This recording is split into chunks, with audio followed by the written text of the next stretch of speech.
مدینہ مدینہ مدینہ مدینہ مدینہ مدینہ سب رستے مدینے دے سانو جان تو ود پیارے جڑا روزے نو جاندا ہے بازار بڑا سونا۔ الحمدللہ رب العالمین والصلاة والسلام علی سید المرسلین، اما بعد فاعوذ باللہ من الشیطان الرجیم، بسم اللہ الرحمن الرحیم۔ الصلاة والسلام علیک یا رسول اللہ وعلی آلک واصحابک یا حبیب اللہ۔ الصلاة والسلام علیک یا نبی اللہ وعلی آلک واصحابک یا نور اللہ صلی اللہ تعالی علیہ وآلہ وسلم۔ ایف جی این چینل کے ناظرین، بہار مدینہ پروگرام میں آپ کو خوش آمدید۔ الحمدللہ عز و جل ہر بار کی طرح اس بار بھی نئی اور دلچسپ معلومات لیے آپ کی خدمت میں حاضر ہیں، اور آج کا ایپیسوڈ بھی انشاءاللہ تبارک و تعالی میں امید کرتا ہوں کہ آپ کو بڑا پسند آئے گا اور آپ کی معلومات میں بڑا اضافہ کرے گا۔ آج انشاءاللہ تبارک و تعالی ہم بات کریں گے روضہ رسول صلی اللہ تعالی علیہ وآلہ وسلم کی اور گنبد خضرا کی۔ جی ہاں، یہ گنبد خضرا دنیا کا انوکھا اور سب سے پیارا گنبد ہے کہ جس کی یاد میں نہ جانے اب تک کتنے کلام لکھے گئے، کتنے اشعار لکھے گئے اور قیامت تک لکھے جاتے رہیں گے۔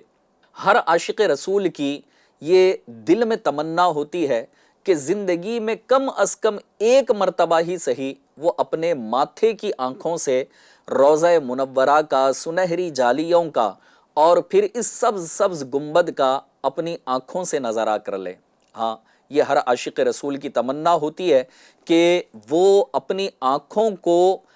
سکون بخشے گنبد خضرا کے دیدار سے، سنہری جالیوں کے دیدار سے۔ ہاں، کسی عاشق رسول نے بڑی پیاری بات کہی ہے اپنے اشعار کے اندر، کہتے ہیں کہ اعزاز یہ حاصل ہے تو حاصل ہے زمیں کو۔ کس چیز کا اعزاز؟ آگے کی لائن میں آئے گا۔ کہتے ہیں کہ اعزاز یہ حاصل ہے تو حاصل ہے زمیں کو، کہ افلاک پہ تو گنبد خضرا نہیں کوئی۔ جی ہاں، آسمانوں پر کوئی گنبد خضرا نہیں ہے۔ اگر گنبد خضرا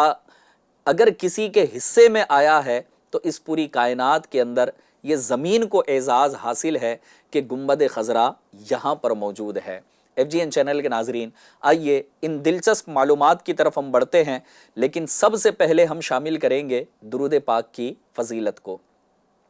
اللہ پاک کے پیارے محبوب دانائے غیوب صلی اللہ تعالی علیہ وآلہ وسلم نے ارشاد فرمایا کہ تم جہاں بھی ہو مجھ پر درود پڑھو، بے شک تمہارا درود مجھ تک پہنچتا ہے۔ صلو علی الحبیب صلی اللہ تعالی علی محمد صلی اللہ تعالی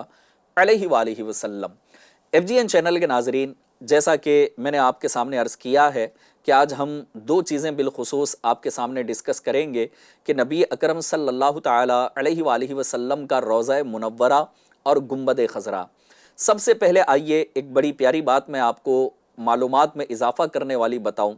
کہ مسجد النبوی شریف میں مشرقی جانب، جیسے آپ مسجد النبوی شریف میں داخل ہوں گے اور ایسٹ کی جانب اگر آپ جائیں گے تو وہاں پر وہ بقعہ نور واقع ہے۔ وہ جلوہ گری اس ذات کی ہے جسے ساری کائنات کا مالک و مختار کہا گیا۔ جی ہاں، جس سے میری مراد نبی اکرم صلی اللہ تعالی علیہ وآلہ وسلم کی ذات مبارکہ ہے کہ وہاں پیارے آقا علیہ الصلاۃ والسلام جلوہ گر ہیں، اور یہ وہی حجرہ مبارکہ ہے جسے مسجد النبوی شریف کی پہلی بار تعمیر کے وقت ہی سرکار مدینہ صلی اللہ تعالی علیہ وآلہ وسلم کی رہائش کے لیے تیار کیا گیا تھا، اور یہیں پر ام المؤمنین حضرت سیدتنا عائشہ صدیقہ رضی اللہ تعالی عنہا نے تقریباً کم و بیش 9 سال تک، یعنی 9 ایئرس اپنے سرتاج صاحب معراج صلی اللہ تعالی علیہ وآلہ وسلم کے قدموں میں آپ کی خدمت میں حاضر رہی، اور اسی بنا پر اس حجرہ مبارکہ کو حجرہ عائشہ بھی کہا جاتا ہے۔ اب یہ حجرہ مبارکہ کیسے بنایا گیا اور کس طرح سے، آئیے اس کی تفصیل میں آپ کو بتاؤں کہ یہ حجرہ مبارکہ گارے اور مٹی سے بنی دیواروں اور کھجور کی ٹہنیوں اور پتوں کی چھت پر مشتمل ایک مختصر سے رقبے کا یہ گھر شاید اس وقت مدینہ منورہ کی سادہ ترین عمارتوں میں سے تھا۔ اس مکان عالی شان کی چھت صرف اتنی بلند تھی کہ ایک انسانی قد سے 1 ہاتھ بلند، یعنی جسے ہم آدھا گز کہہ لیں، بس چھت جو ہے نا اتنی ہی بلند تھی۔ اگر آج ہم اپنے گھروں کو دیکھیں نا تو ہمارا چھت تو انسانی قد کے ڈبل سے بھی زیادہ ہوتا ہے، لیکن نبی پاک صلی اللہ تعالی علیہ وسلم کا حجرہ مبارکہ، جسے حجرہ عائشہ بھی کہا جاتا ہے، یہ چھت جو ہے نا صرف اتنی بلند ہے کہ انسان اگر ایک نارمل انسان کھڑا ہو تو اس سے بس 1 ہاتھ اونچائی پر ہی چھت اس کے سر پر لگ جائے گا۔ مزید فرمایا گیا کہ جیسے یہ حجرہ عائشہ تیار کیا گیا، یعنی پیارے آقا علیہ الصلوۃ والسلام کی رہائش کے لیے یہ ایک حجرہ تیار کیا گیا، تو پھر اسی کے اطراف میں دیگر حجرات مقدسہ بھی، دیگر امہات المؤمنین رضی اللہ تعالی عنہن کے لیے یہ کے بعد دیگر تعمیر کیے گئے۔ اور حضرت علامہ شیخ عبدالحق محدث دہلوی رحمۃ اللہ تعالی علیہ فرماتے ہیں کہ بعض مکانات جرید نخل یعنی کھجور کی صاف ٹہنیوں کے تھے، ان کو کمبل سے ڈھانپا ہوا تھا اور دروازے پر بھی کمبل کے پردے تھے۔ تمام مکانات قبلے کی طرف تھے اور مشرق و شام کی جانب تھے، مغرب کی سمت میں کوئی بھی مکان نہ تھا۔ بعض مکان کچی اینٹوں کے بھی بنائے گئے تھے۔ اور اب یہاں پر غور طلب بات یہ ہے کہ اللہ تبارک و تعالیٰ نے جس ذات کو اس ساری کائنات کا مالک و مختار بنا کر پیدا فرمایا ہو اور وہ اتنی عاجزی اور انکساری کے ساتھ اپنی زندگی گزارے، اور آج ہم جس کو اللہ تبارک و تعالیٰ نے نہ جانے کتنی نعمتوں سے نوازا ہے، پھر بھی ہم اللہ پاک کی بارگاہ میں شکوے شکایتیں کر رہے ہوتے ہیں۔ لہٰذا نبی اکرم صلی اللہ تعالی علیہ وآلہ وسلم نے اس دنیا فانی کے اندر بڑی عاجزی اور بڑی سادگی کے ساتھ اپنی حیات طیبہ کو گزارا ہے، اور اسی سادگی کے متعلق امیر اہل سنت دامت برکاتہم العالیہ نے اپنے مشہور زمانہ کلام کے اندر ایک بڑا پیارا شعر لکھا ہے، آئیے میں آپ کو سناتا ہوں۔ ہے چٹائی کا بچھونا تو کبھی خاک ہی پہ سونا، ہے چٹائی کا بچھونا کبھی خاک ہی پہ سونا، کبھی ہاتھ کا سرہانا، کبھی ہاتھ کا سرہانا، مدنی مدینے والے، مدنی مدینے والے، مدنی مدینے والے۔ ایف جی این چینل کے ناظرین، یقیناً نبی پاک صلی اللہ تعالی علیہ وآلہ وسلم نے بڑی سادگی کا ہمیں درس دیا ہے۔ یقیناً اللہ تبارک و تعالیٰ کی بارگاہ سے نعمتیں ہمیں ملتی ہیں، لیکن جب اس کا بندہ شکر ادا کرتا ہے تو اللہ پاک کو راضی کرنے والا بھی کام کرتا ہے، اللہ پاک اس سے خوش بھی ہوتا ہے اور اس کی نعمتوں میں مزید اضافہ اور برکتیں عطا فرماتا ہے۔ لہٰذا شکوے شکایتیں کرنے کے بجائے اللہ پاک کی بارگاہ میں شکر ادا کیجئے، اس کی برکتیں حاصل کیجئے۔ آئیے نبی اکرم صلی اللہ تعالی علیہ وآلہ وسلم کے روضہ انور کی چونکہ ہم بات کر رہے ہیں، روضہ رسول یہ ہمارا آج کا ٹاپک ہے، اور گنبد خضراء سے متعلق بھی انشاءاللہ میں آپ کے سامنے معلومات پیش کروں گا کہ رسول بے مثال بی بی آمنہ کے لال صلی اللہ تعالی علیہ وآلہ وسلم نے اسی حجرہ عائشہ رضی اللہ تعالی عنہا میں ظاہری وصال فرمایا، یعنی پیارے آقا علیہ الصلوۃ والسلام جس حجرہ مبارکہ میں تشریف فرما ہوتے یعنی حضرت عائشہ صدیقہ رضی اللہ تعالی عنہا کے حجرے میں، اسی گھر کے جس حصے میں پیارے آقا علیہ الصلوۃ والسلام نے انتقال فرمایا، وہی حصہ زمین آپ صلی اللہ تعالی علیہ وسلم کی قبر انور بننے اور زمین کا وہ حصہ نبی اکرم صلی اللہ تعالی علیہ وآلہ وسلم کے جسم منور کے بوسے لینے کا اب شرف حاصل کر رہا ہے۔ ام المؤمنین حضرت سیدتنا عائشہ صدیقہ رضی اللہ تعالی عنہا اپنی وفات شریف تک اسی حجرہ مقدسہ میں بھی مقیم رہی۔ اب اس کے بعد نبی اکرم صلی اللہ تعالی علیہ وآلہ وسلم کا وصال ظاہری ہوا، اور پھر حضرت سیدنا صدیق اکبر رضی اللہ تعالیٰ عنہ کا دور خلافت، اور پھر وہ وقت بھی صدیق اکبر رضی اللہ تعالیٰ عنہ پر آیا کہ جب آپ کا وقت بالکل قریب تھا، آپ دنیا سے انتقال فرمانے والے تھے، تو آپ نے اپنے رفقا سے، صحابہ سے یہ ارشاد فرمایا کہ جب میرا انتقال ہو جائے تو میرے جنازے کو نبی اکرم صلی اللہ تعالی علیہ وآلہ وسلم کے روضہ انور کے پاک در کے سامنے رکھ کر عرض کرنا۔ کیا عرض کرنا؟ السلام علیک یا رسول اللہ، ھذا ابو بکر بالباب، کہنا کہ یا رسول اللہ، ابو بکر حاضر دربار ہے، اگر دروازہ مبارکہ خود بخود کھل جائے تو اندر لے جانا، ورنہ جنت البقیع میں دفن کر دینا۔ جب حضرت سیدنا صدیق اکبر رضی اللہ تعالی عنہ کا بھی انتقال ہوا، آپ وصال فرما گئے، تو پھر آپ کی اس وصیت پر عمل کیا گیا اور بارگاہ رسالت میں پیارے آقا علیہ الصلوۃ والسلام کے حجرہ مبارکہ کے سامنے اب ان کے جنازے کو رکھا گیا، اور پھر سیم وہی پروسیجر اپنایا گیا، سلام بارگاہ رسالت میں عرض کیا گیا، اور پھر اس کے بعد عرض کیا گیا کہ یا رسول اللہ،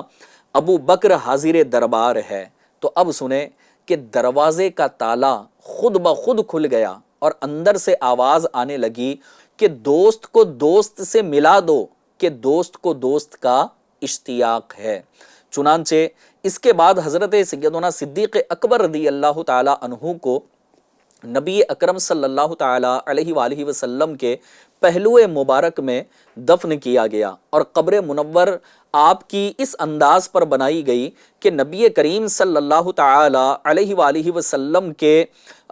جو مبارک کندھے ہیں، شانے ہیں، وہاں ان کا سر مبارک یعنی صدیق اکبر رضی اللہ تعالی عنہ کا وہاں سر مبارک آتا، اور یعنی تھوڑا سا نیچے کی جانب سیدنا صدیق اکبر رضی اللہ تعالی عنہ کی مزار شریف بنائی گئی۔ پھر اس کے بعد فاروق اعظم رضی اللہ تعالی عنہ کی خلافت کا دور آیا، اور تقریباً 10 سال بعد جب امام العادلین حضرت سیدنا عمر فاروق اعظم رضی اللہ تعالی عنہ کا وصال ہوا، تو حضرت سیدتنا عائشہ صدیقہ رضی اللہ تعالی عنہا کی اجازت سے فاروق اعظم رضی اللہ تعالی عنہ کو بھی نبی اکرم صلی اللہ تعالی علیہ وسلم کے پہلو میں یعنی کہ صدیق اکبر اور ان کے بعد حضرت سیدنا فاروق اعظم رضی اللہ تعالی عنہ کی وہاں پر تدفین ہوئی۔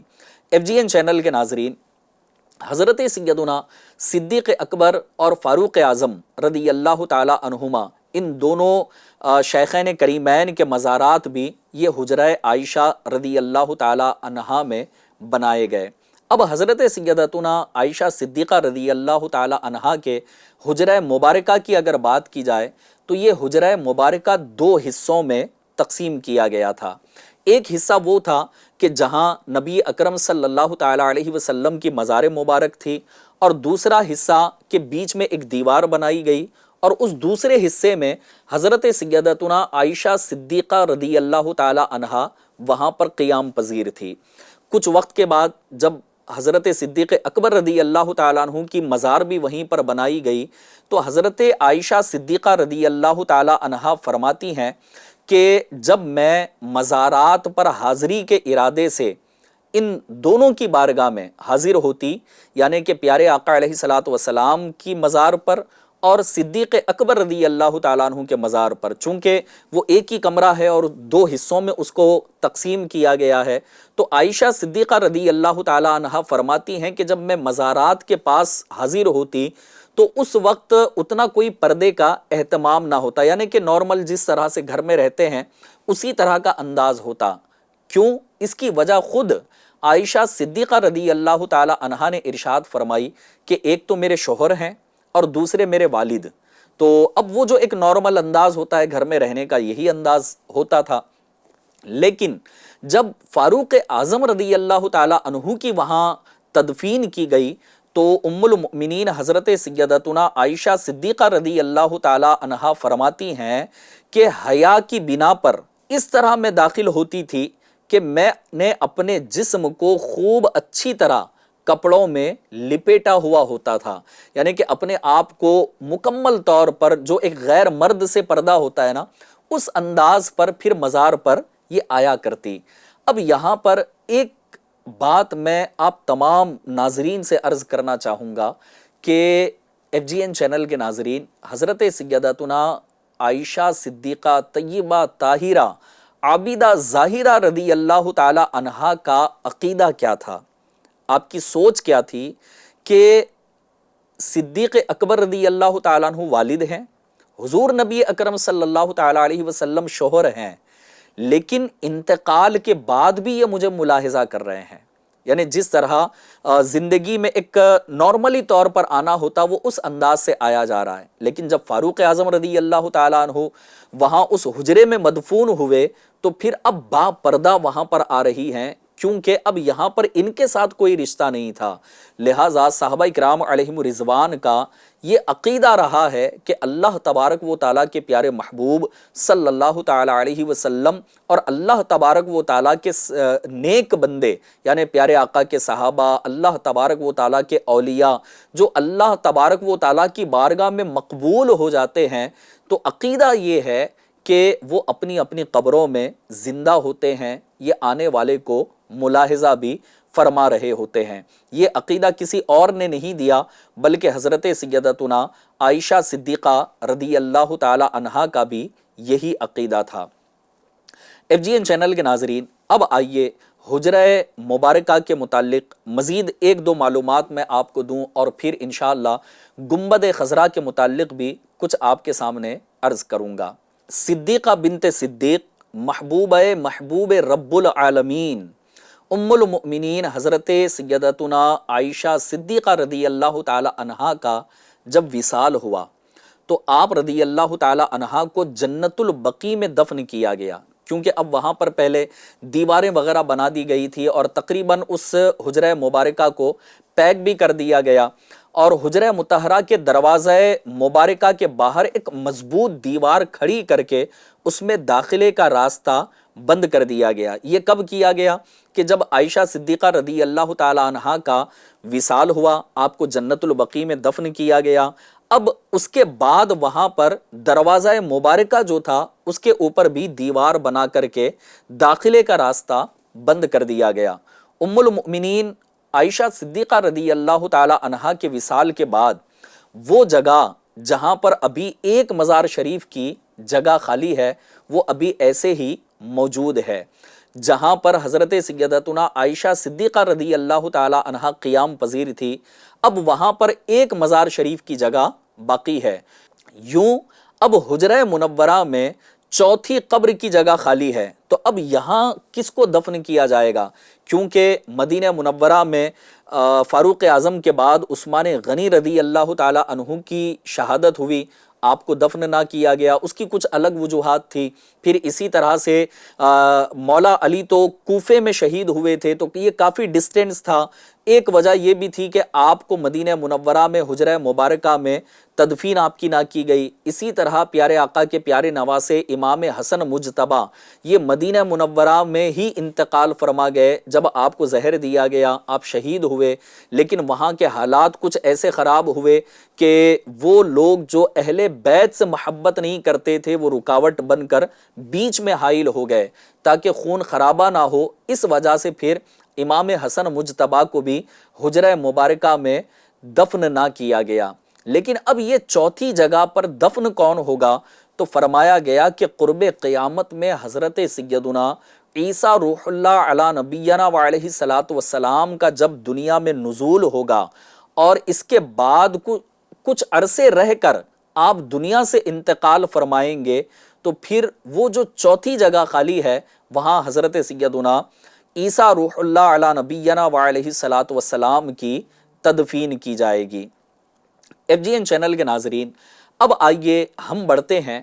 گنبد خضرا کے متعلق معلومات کی طرف۔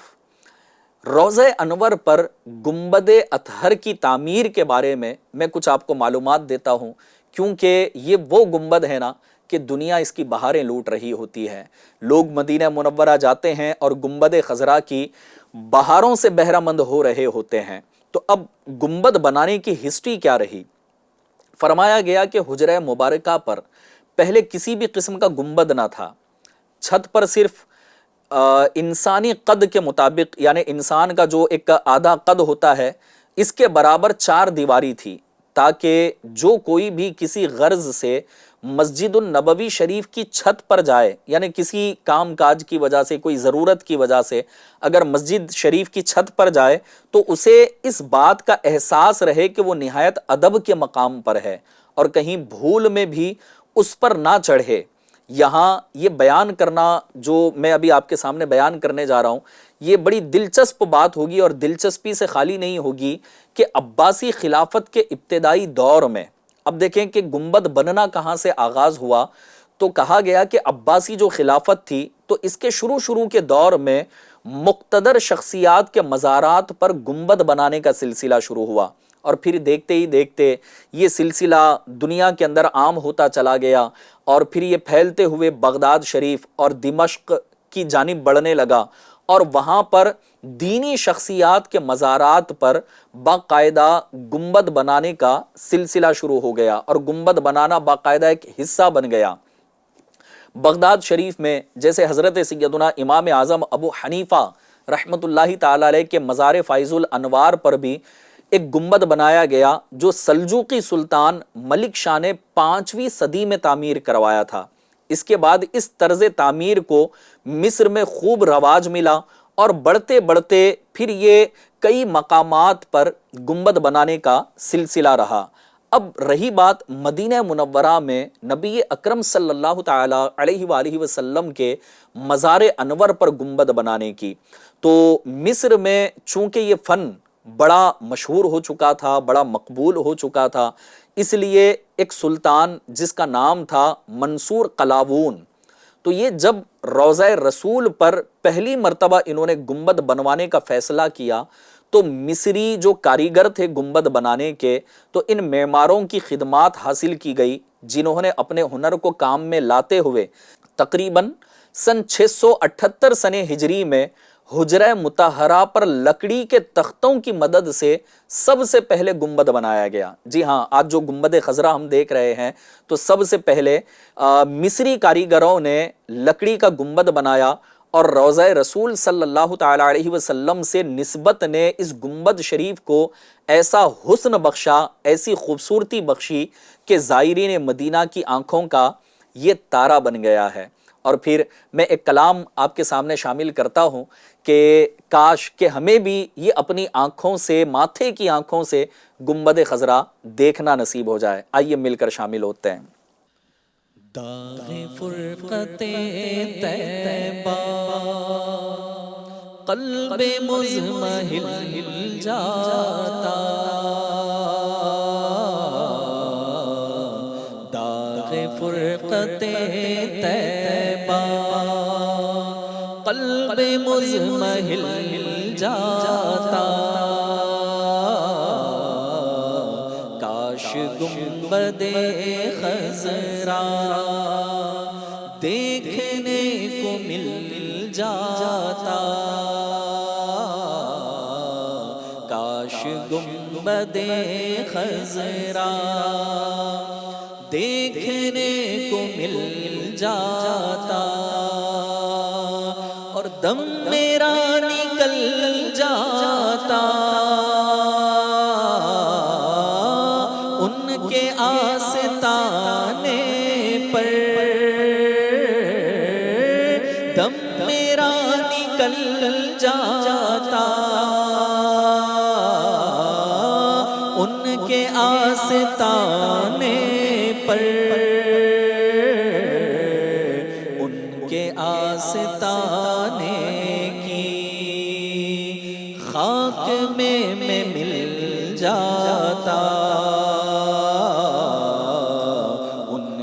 آستانے کی خاک میں مل جاتا اور موت لے کے آ جاتی، زندگی مدینے میں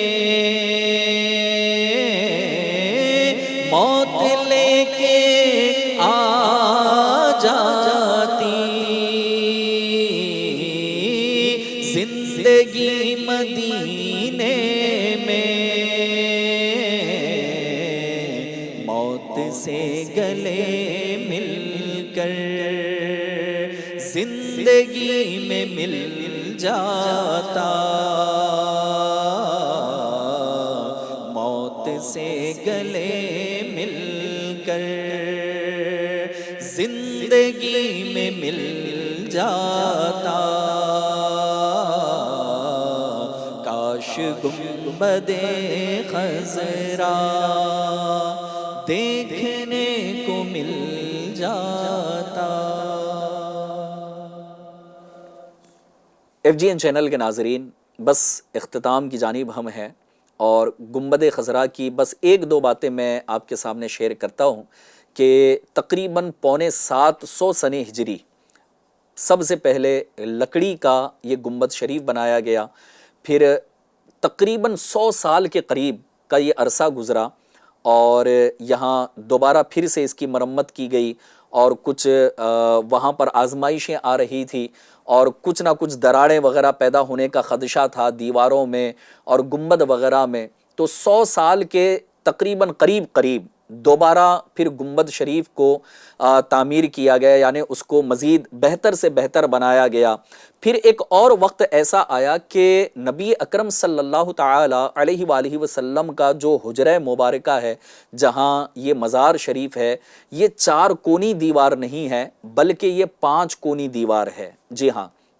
تو یہ 5 کونی دیواروں کو بھی دوبارہ پھر اس کی مرمت کی گئی اور تقریباً 1881 سنہ ہجری کو جب وہ متاثرہ ایک حصہ تھا دیواروں کا، تو حجرہ مطہرہ کی پرانی چھت کو دوبارہ تعمیر کیا گیا اور پھر دیواروں کو دوبارہ تعمیر کیا گیا، اور یہ تینوں مبارک مزاروں کے سرہانوں کی جانب یہاں پر منقش پتھروں سے بنا ہوا ایک چھوٹا سا مگر عظمت میں بہت بڑا ایک گنبد تعمیر کیا گیا، اور یہاں جو گنبد تعمیر کیا گیا تھا وہ فرمایا جاتا ہے کہ سفید رنگ کا تھا، اور بڑھتے بڑھتے الگ الگ سالوں میں الگ الگ موقعوں پر اور الگ الگ خلیفہ اور سلطانوں نے الحمدللہ عز و جل